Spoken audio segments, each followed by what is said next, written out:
محترم حاضرین جمعہ، قوم کے نوجوان ساتھیوں، میرے دیدیوں میرے بھائیوں اور خواتین اسلام، اللہ رب العالمین نے ہم اور آپ کو جو نعمتیں دی ہیں، ہم اور آپ تمام کے تمام انسان جو آدم علیہ السلام سے لے کر قیامت تک آئیں گے، اگر تمام مل کر صرف اور صرف ان نعمتوں کا شمار کرنا چاہیں، ان نعمتوں کو گننا چاہیں، تو یہ ہم تمام انسانوں کے سکت کے باہر کی بات ہے۔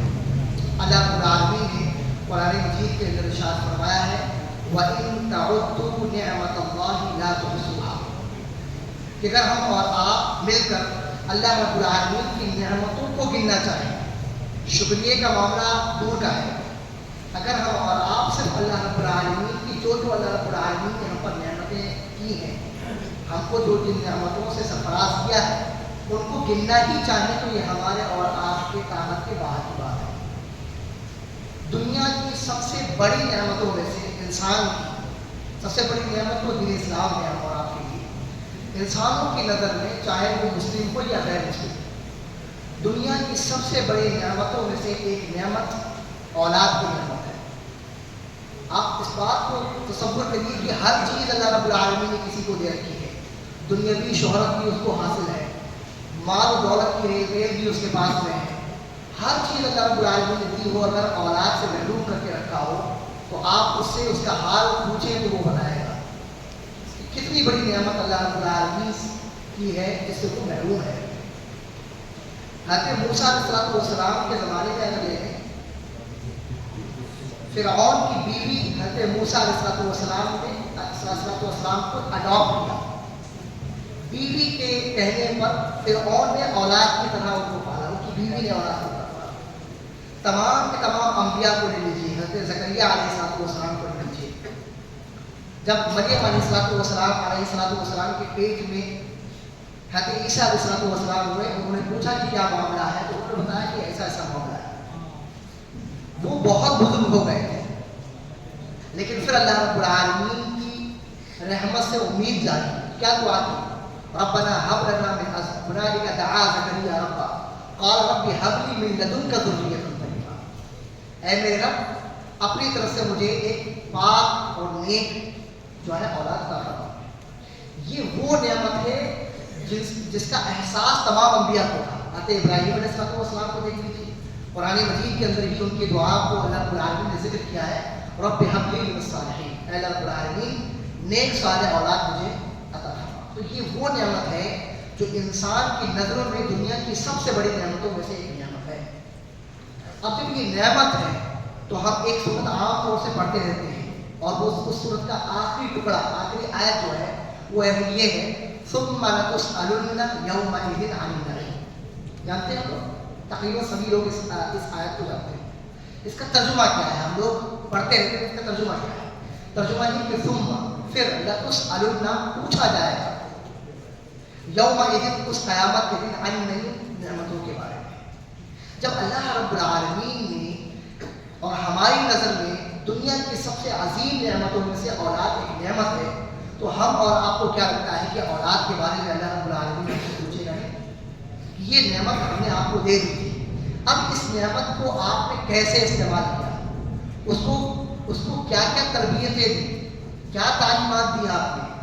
ہم اور آپ کو اگر یہ لگ رہا ہے کہ نہیں پوچھا جائے گا تو ابھی ہم خام خیالی میں اپنی زندگی گزار رہے ہیں۔ اللہ رب العالمین چھوٹی چھوٹی نعمتوں کے بارے میں پوچھے گا تو یہ تو بڑی نعمت ہے۔ تو ہم اور آپ اس اولاد کے بارے میں سب سے زیادہ لاپرواہ نظر آتے ہیں۔ اولاد پیدا ہو گئی، اب اس کی توحید کے بارے میں اس کو پتہ نہیں، تعلیمات کے بارے میں اس کو پتہ نہیں، دوسری چیزوں کے بارے میں اس کو پتہ نہیں، کیسے تربیت دی جائے۔ سب سے پہلی غلطی ہم نے یہ کر رہی کی ہوتی ہے کہ ہم جو ہونے والے بچے کی ماں ہے اس کا صحیح انتخاب نہیں کر پاتے ہیں علاج، اور اس سے پہلے اگر ہماری بیٹی ہے تو ہم اس کی صحیح تربیت نہیں کر پاتے۔ اگر ہم اپنی بیٹیوں کی ہی ذمہ داری لیں کہ ہم کو صحیح تربیت کرنی ہے، صحیح تربیت کی جائے گی اس کی، تو بیوی کے انتخاب میں اتنی غلطیاں نہیں ہوں گی جتنی ہوتی ہیں کہ شروعات یہیں سے ہوتی ہے۔ بھائی اگر کوئی بیٹی ہوگی وہی تو کسی کی بیوی بنے گی، کسی کی ماں بنے گی۔ ہر باپ اپنی بیٹی سے متعلق اگر ذمہ داری لے لے کہ ہمیں اپنی بیٹی کو صحیح تعلیم و تربیت دینی ہے تو انشاءاللہ معاشرے کا ایک الگ ہی نقشہ ہم اور آپ کے سامنے نظر آئے گا. یہی وجہ ہے کہ اللہ کے نبی صلی اللہ علیہ وسلم نے خصوصی طور پر بچیوں سے متعلق فرمایا کہ جس کو اللہ رب العالمین نے من عال جاریتین دو بیٹیاں دی یا 3 بیٹیاں دی اور اس بندے نے اس کی صحیح تربیت کی تو وہ اور میں دخلت انا وہو الجنت کہاتین کہ وہ اور میں جنت کے اندر ایسے ہی قریب ہوں گے جیسے کہ 2 انگلیاں ہیں. کیوں کہا گیا ہے؟ وجہ یہ ہے کہ مرد کی تعلیم و تربیت اس کی ذات تک رہ سکتی ہے، ہو سکتا ہے کہ اس کی ذات تک وہ محدود ہو جائے، لیکن عورت کی تعلیم و تربیت اس کی ذات تک نہیں، اس کی نسل کے اندر سرایت کرتی ہے. ہمارا بار بار میں کہتا ہوں کہ ہم اور آپ باہر کے لیے بنائے گئے، ہم اپنے بچوں کے لیے اپنی بیویوں کے لیے محنت کرتے ہیں، صبح نکلے شام کو آئے. بچوں کا زیادہ تر وقت جو ہے وہ اپنی ماں کے ساتھ گزرتا ہے، تو زیادہ تربیت کا معاملہ ماں کے ساتھ ہوتا ہے. ہمارا بھی اس میں یوگدان ہونا چاہیے، ہماری بھی ذمہ داری ہے، لیکن ماں کے اوپر بڑی ذمہ داری ہوتی ہے کیونکہ بچے کا زیادہ تر وقت ماں کے ساتھ گزر رہا ہے. لہذا اگر ماں کی تربیت یافتہ نہیں ہوگی، تعلیم یافتہ نہیں ہوگی، صحیح اسلامی تعلیمات سے مشاورت نہیں ہوگی تو ہم کس چیز کی امید کریں؟ جب ہمارے گھر کا رہبر، ہمارے گھر کی رانی غیر تعلیم یافتہ ہو تو ہم بچوں کی کیا تربیت میں کیا گمان ہے؟ تو اسی لیے ہم اور آپ کی یہ ذمہ داری ہے کہ ہم اپنے بچوں کو، چاہے بچی ہو یا بچہ ہو، بچی سے متعلق نبی صلی اللہ علیہ وسلم کی زیادہ احادیث موجود ہیں. بچے سے متعلق بھی کہ اگر ہم اور آپ چاہتے ہیں کہ آخرت کے بعد ہمارا ثواب جاری و ساری ہے، اس سے پہلے کے خطبے کے اندر میں نے حدیث بیان فرمائی تھی، اس میں 3 چیزیں ہیں جو مرنے کے بعد بھی آپ کو ثواب پہنچاتی رہتی ہیں. اس کے آخر میں کیا ہے؟ اور ولد انسان ہے کہ ایک نیک صالح اولاد جو اس کے لیے تربیت کی، اس کے لیے دعا کرے، جو مر گیا ہے، جو فوت ہو گیا ہے، تو یہ مرنے کے بعد بھی ثواب حاصل ہوتا رہتا ہے مرنے والے کو، اس کے علاوہ کوئی اور دوسری چیز نہیں ہے. تو اگر ہم دنیاوی اعتبار سے بھی چاہتے ہیں کہ کامیاب کامران ہو ہمارا نام ہو تو ہمیں بچوں کی تربیت کی طرف خاص دھیان دینے کی ضرورت ہے. اور آخرت میں کامیاب ہونا چاہتے ہیں، چاہے بچی ہو چاہے بچہ ہو، اگر ہم نے ان کی صحیح تربیت کر دی تو انشاءاللہ ہمارے آخرت بھی کامیاب ہوگی. اسی چیز کو اللہ رب العالمین نے قرآن مجید کے اندر فرمایا ہے، یا ایھا الذین آمنوا قوا انفسکم واہلیکم نارا، اے ایمان والو سب سے پہلے اپنے آپ کو پھر اپنے اہل و عیال کو جہنم کی آگ سے بچاؤ.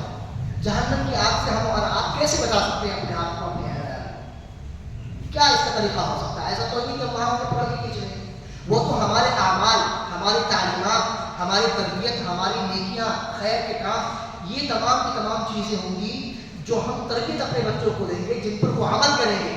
اس کے بعد وہی چیزیں جب وہ عمل کریں گے تو ہمارے لیے بھی اور ان اولاد کے لیے بھی، ان بچوں کے لیے بھی جو ہے جہنم کے جانے کا ذریعہ نہیں بنے گی، بلکہ جنت کے لیے راستہ آسان کرنے کا، راستہ کو آسان کرنے کا ذریعہ بنے گی. یہ تب کب ہوگا؟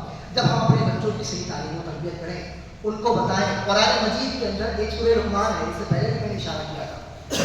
لقمان علیہ السلام ایک بہت برگزیدہ بندے اللہ رب العالمین کے گزرے ہیں، لیکن اللہ رب العالمین نے ان باتوں کو جو انہوں نے اپنے بیٹے کو نصیحت کی ہے ہو ایسے ہی قرآن مجید کی صورت کی شکل میں ہمارے اور آپ کے سامنے پیش کر دیا.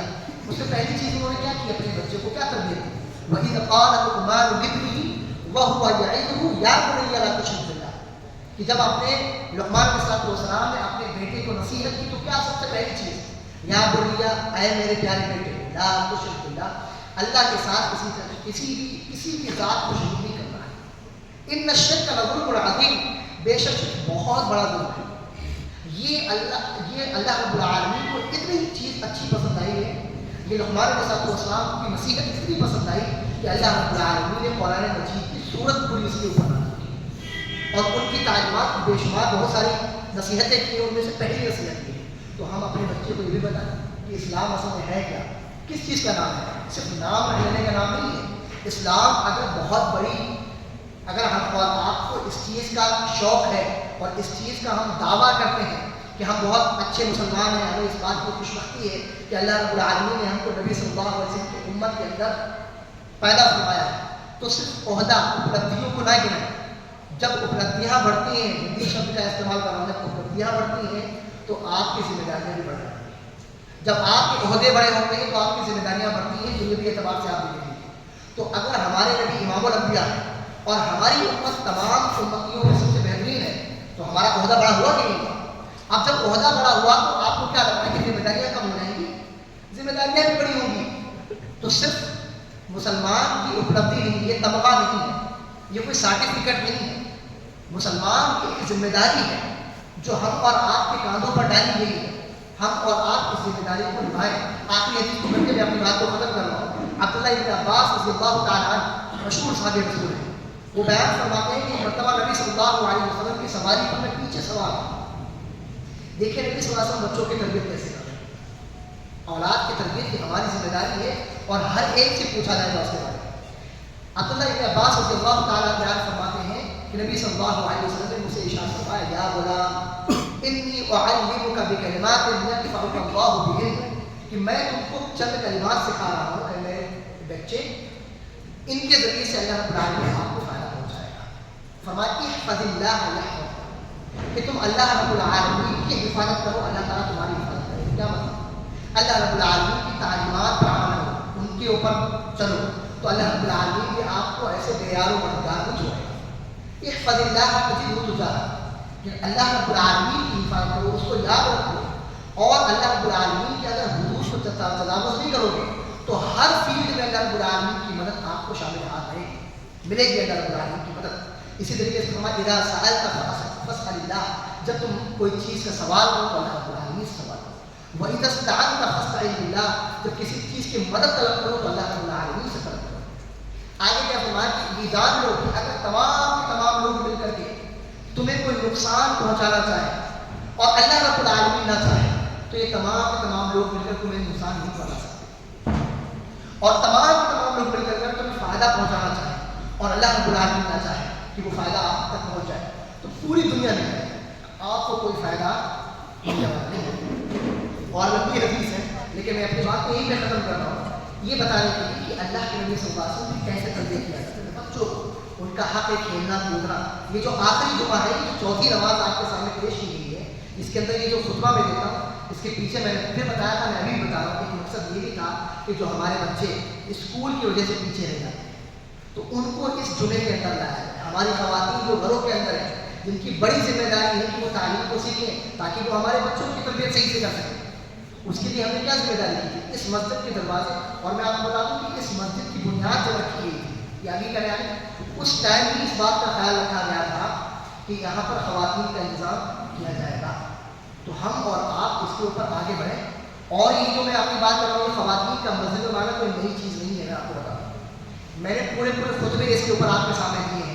آپ بخاری کی حدیث نمبر 900 نکال لیجیے، دیکھ لیجیے آپ، اس کے اندر نبی صلی اللہ علیہ وسلم اور حضرت عمر رضی اللہ تعالیٰ عنہ سے جو چیز ثابت ہے وہ کیا ہے کہ حضرت عمر رضی اللہ تعالیٰ عنہ کی بیوی کہتی تھی، لوگ اسے کہتے تھے کہ حضرت عمر جب آپ کو اس چیز کو ناپسند کرتے ہیں کہ عورتیں مسجد میں جائیں تو آپ کیوں جاتی ہیں؟ تو انہوں نے کیا کہا کہ آپ وہ مجھے نہیں روکتے ہیں، کیوں نہیں روکتے ہیں؟ کیونکہ ان کے سامنے اللہ رب العالمین کا فرمان، اللہ کے نبی صلی اللہ علیہ وسلم کی حدیث ہے کہ اللہ کی بندیوں کو مسجد میں جانے سے نہ روکو۔ کہ اللہ کے نبی صلی اللہ علیہ وسلم کے دور میں تمام صحابہ کرام کے دور میں عورتیں مسجدوں میں آیا کرتی تھی، ان کے لیے تعلیم و تربیت کے دروازے کھولے جاتے تھے۔ آج اس بات کی ضرورت ہے کہ ہم بھی ان کے لیے دروازے کھولیں، اپنے بچوں کو لائیں، پردے کے ساتھ میں اپنے خواتین کو بھی لائیں تاکہ اسلام کا جو پیغام ہے وہ دوسروں تک پہنچے، ہماری تک اولادوں کے اندر بھی ضائع کی چیز بن جائے۔ ہم امید کرتے ہیں کہ اللہ رب العالمین انشاءاللہ ہم اس بات کی کوشش کریں گے، اللہ رب العالمین سے دعا کرتے ہیں اللہ رب العالمین ہم تمام کو اس بات کی توفیق